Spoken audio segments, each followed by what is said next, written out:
Tiga. Assalamualaikum warahmatullahi wabarakatuh. Perkenalkan, nama saya Ahmad Fahrul Rozi. NPM saya 23402516099. Saya berasal dari Fakultas Ekonomi dan Bisnis, Prodi Manajemen. Kelas RM03 Pengantar Teknologi Informasi dan dosen pengampu saya Sutikman SEMKOM.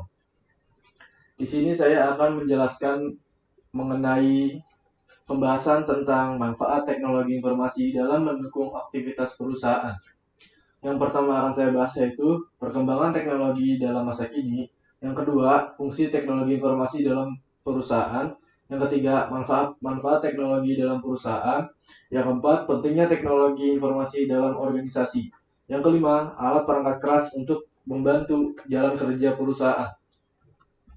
Baik, yang pertama yang saya akan bahas yaitu perkembangan teknologi dalam masa kini. Berikut adalah penjelasannya. 1. Perkembangan pada masa kini. Zaman sekarang ini adalah zaman modern. Hampir semua hal bisa dilakukan dari rumah. Dari mulai membayar semua tagihan, baik berupa tagihan telepon, internet, TV, berbayar, listrik, PAM, dan lain-lain. Cukup dengan menggunakan m-banking, dan semua bisa dilakukan dengan cara online. Kita tidak dapat memungkiri pentingnya teknologi informasi dalam kehidupan kita. Teknologi informasi atau TI telah menjadi bagian yang sangat penting dalam setiap rencana bisnis. Hampir dari seluruh perusahaan, baik skala besar maupun kecil, menggunakan teknologi informasi sebagai salah satu aktivitas yang sangat dibutuhkan untuk memberikan peningkatan terhadap layanan bisnis yang dikelola. Next. Yang kedua, perkembangan aplikasi dan layanan. Teknologi informasi telah banyak digunakan untuk mendukung proses bisnis yang terjadi pada perusahaan, baik bidang ekonomi maupun perbankan. Dengan hadirnya aplikasi-aplikasi dan layanan e-business, e-commerce, e-banking, dan lain-lain, penerapan teknologi informasi menyebabkan perusahaan pada pola kebiasaan kerja, misalnya penerapan Enterprise Resource Planning atau ERP. Next. 3. Perkembangan perdagangan online. Dalam dunia bisnis, peranan teknologi informasi dimanfaatkan untuk perdagangan secara elektronik atau dikenal sebagai e-commerce atau e-dagang. Atau perdagangan elektronik e-commerce adalah perdagangan menggunakan jaringan komunikasi internet. E-commerce merupakan bagian dari e-business, di mana cakupan e-business lebih luas, tidak hanya sekedar perniagaan, tetapi mencakup juga pengkolaborasian yang memiliki nasabah, lowongan pekerjaan, dan lain-lain. Materi kedua yaitu fungsi teknologi informasi dalam perusahaan, dan berikut adalah penjelasannya.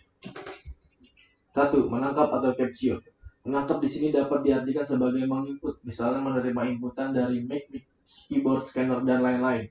Dalam penangkapan ini, tentunya ini sangatlah penting untuk perusahaan untuk mendapatkan informasi yang mengenai tujuan dalam jalannya kinerja perusahaan, dan juga membantu untuk melengkapi berkas-berkas dengan adanya scanner.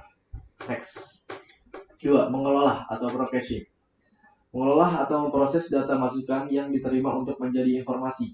Pengelolaan dan memprosesnya data dapat berupa mengkonversi, menganalisis, dan menghitung kalkulasi. Ini bisa jadi contoh untuk matematika ya, untuk menghitung kalkulasi, menganalisis juga bisa dirancangkan dengan ilmu statistik. Bagaimana seperti data yang diproses atau dikelola agar lebih efisien dalam pengelolaannya. Next. Menghasilkan atau generation.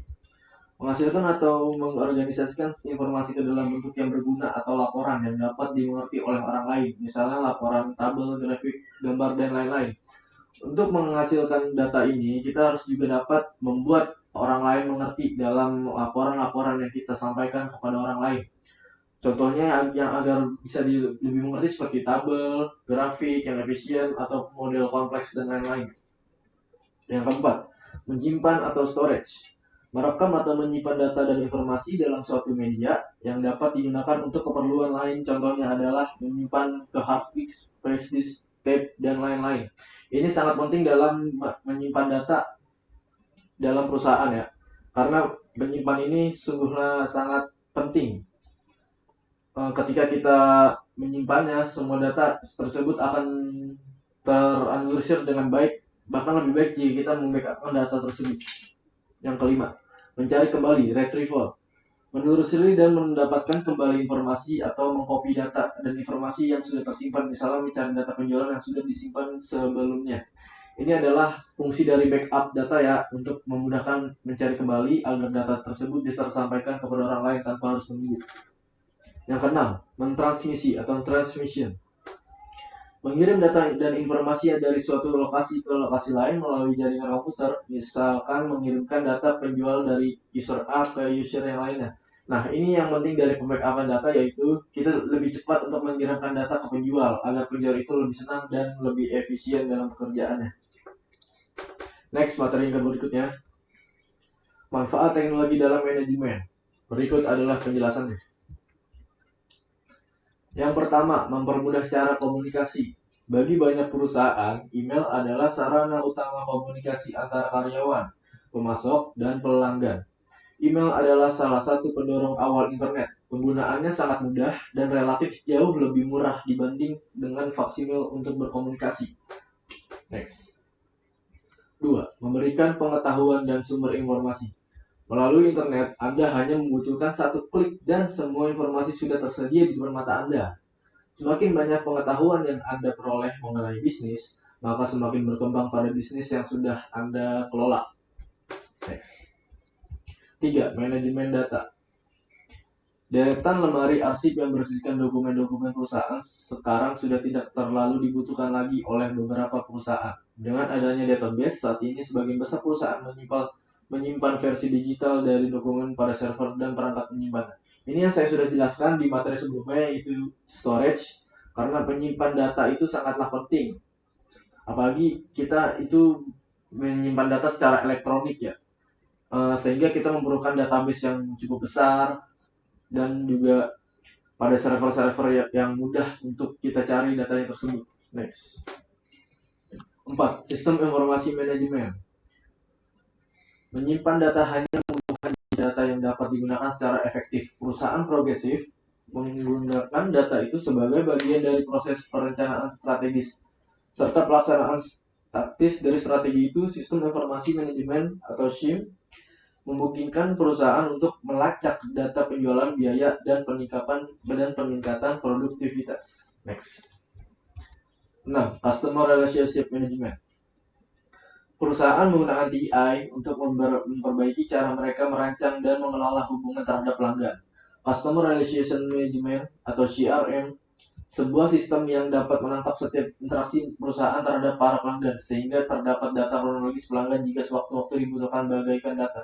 Nah, ini contohnya seperti kita mewawancarai sebuah customer ya. Agar customer itu tidak memiliki salah omongan, kita harus dapat menyimpan data tersebut dengan menggunakan cara Customer Relationship Management. Next.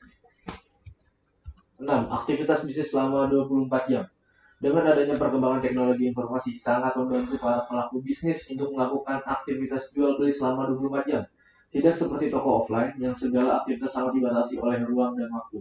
Seiring dengan perkembangan pesatnya ilmu pengetahuan dan teknologi, para pelaku IT mulai gencar membuat teknologi tersebut. Contoh dari ini yaitu untuk seperti perusahaan yang ingin menjual suatu barang dan tidak punya tempat dan waktu yang cukup karena keterbatasan dan masalah dan lain-lainnya. Sehingga kita harus membutuhkan ilmu internet ini dan memanfaatkannya untuk menjadi bisnis yang terus berjalan selama berjam-jam dan juga tidak akan mengganggu waktu kerja. Next. Materi keempat. Pentingnya teknologi informasi dalam organisasi. Berikut adalah penjelasannya. Yang pertama, peran penting teknologi dalam organisasi. Teknologi dalam organisasi memiliki peran penting dalam mempelajari sifat-sifat dan teknologi suatu organisasi dan hubungan teknologi terhadap struktur organisasi. Tetapi, dalam penerapan harus didasarkan karakteristik dari organisasi tersebut. Organisasi adalah sebuah sistem terbuka, dan teknologi organisasi merupakan jenis kegiatan internal yang terjadi dalam organisasi tersebut. Dalam hal ini jelas sangat berkaitan satu sama lain. Yang next. 2. Dampak positif dalam penerapan teknologi. Dalam penerapan teknologi pada organisasi, terdapat pengaruh positif dan negatif. Contoh yang positifnya adalah yang pertama, sebagai media untuk mengawasi kinerja organisasi. Yang kedua, sebagai media untuk meningkatkan kualitas informasi. Yang ketiga, sebagai media untuk menganalisa daya saing organisasi. Yang keempat, penghematan biaya waktu dan peningkatan produktivitas. Yang kelima, untuk membantu aktivitas manajemen sumber daya manusia. Next. Yang ketiga, dampak negatif dalam penerapan teknologi. Selain pengaruh positif, terdapat juga pengaruh negatif yang penerapan teknologi seperti ini. Yang pertama, kemungkinan penyalahgunaan teknologi. Nah, ini dampak negatif yang terjadi di zaman sekarang ya. Banyak orang-orang yang memanfaatkan teknologi untuk hal-hal yang tidak sopan atau melanggar hukum. Yang kedua, tingginya kemungkinan masalah penolakan penggunaan teknologi. Yang ketiga, mengurangi sifat sosial. Ini yang adalah kesalahan yang paling fatal dalam penggunaan teknologi, yaitu membuat seseorang merasa jadi tidak memiliki daya bicara yang baik. Jadi menggunakan teknologi, jadi kurangnya obrolan kita terhadap satu sama lain di dunia nyata. Yang keempat, penerapan teknologi informasi pada organisasi sesungguhnya sangat diperlukan dan pentingnya karena dapat membuat ini menjadi lebih baik. Next. Materi kelima, alat perangkat keras untuk membantu jalan kerja perusahaan.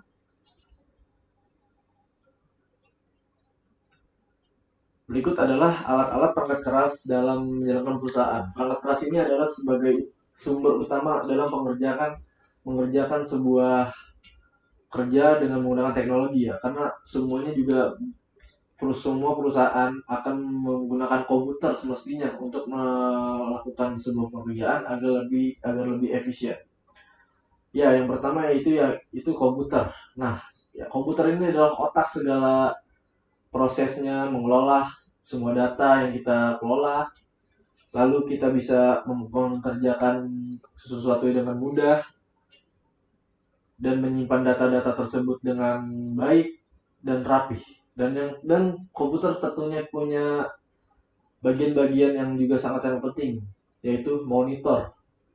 Monitor ini adalah berguna sebagai kita agar melihat suatu objek dalam otak komputer tersebut. Ketika kita ingin membuka sesuatu, kita pastinya akan ditampilkan oleh LCD monitor tersebut. Yang semestinya monitor ini adalah sebagai alat visual yang sangat penting dalam komputer. Yang ketiga adalah CPU. CPU ini juga tak kalah penting dari semua perangkat keras dari komputer tersebut, karena CPU itu adalah otak komputer. CPU bekerja sebagai menyimpan segala data-data otaknya komputer untuk melakukan sesuatu yang ingin kita lakukan, dan sebagai penyimpanan data secara eksternal dan lain sebagainya. Tanpa CPU kita tidak akan bisa menggunakan komputer ini, karena komputer itu bergantung pada CPU-nya tersendiri. Apabila CPU komputer tersebut bagus dan lancar, maka tidak akan ada trouble dalam komputer tersebut. Yang ketiga adalah mouse. Mouse berfungsi sebagai menggerakkan sesuatu yang ingin kita lakukan dalam ingin mencari sesuatu yang ada di dalam komputer atau internet, lebih jelasnya. Mouse ini juga berfungsi sebagai salah satu agar mempermudahkan pekerjaan komputer ya, karena apalagi kalau misalnya dalam laptop kan mouse itu juga sebagai alat mempercepat suatu pekerjaan agar lebih efisien. Yang keempat adalah keyboard. Nah, keyboard ini berfungsi untuk mengetik sebuah ketikan, apa yang ingin kita sampaikan, apa yang ingin kita lakukan, apa yang ingin kita cari dengan menggunakan keyboard, sehingga akan lebih mudah dan lebih cepat lah pekerjaannya seperti itu. Dan yang terakhir adalah RAM. RAM ini berfungsi untuk meningkatkan kinerja komputer. RAM ini memiliki macam-macam versi atau macam-macam giga ya. RAM yang paling tinggi giganya akan mempercepat suatu kinerja pada komputer tersebut. Bahkan sebaliknya, jika RAM tersebut memiliki giga yang kecil, maka akan menurunkan kinerja dari komputer tersebut, sehingga pekerjaan suatu perusahaan tidak dapat berjalan dengan cepat tanpa RAM yang besar ya. Jadi RAM itu sangat penting dalam sarana komputer. tersebut ya. Baik, sekian dari saya. Mohon maaf ya jika ada kesalahan, dan jika ada salah kata ataupun salah ucapan, saya ucapkan mohon maaf sebesar-besarnya. Sekian yang saya sampaikan, saya ucapkan terima kasih. Wassalamualaikum warahmatullahi wabarakatuh, dan minal aidin wal faizin, mohon maaf dan lahir dan batin. See ya.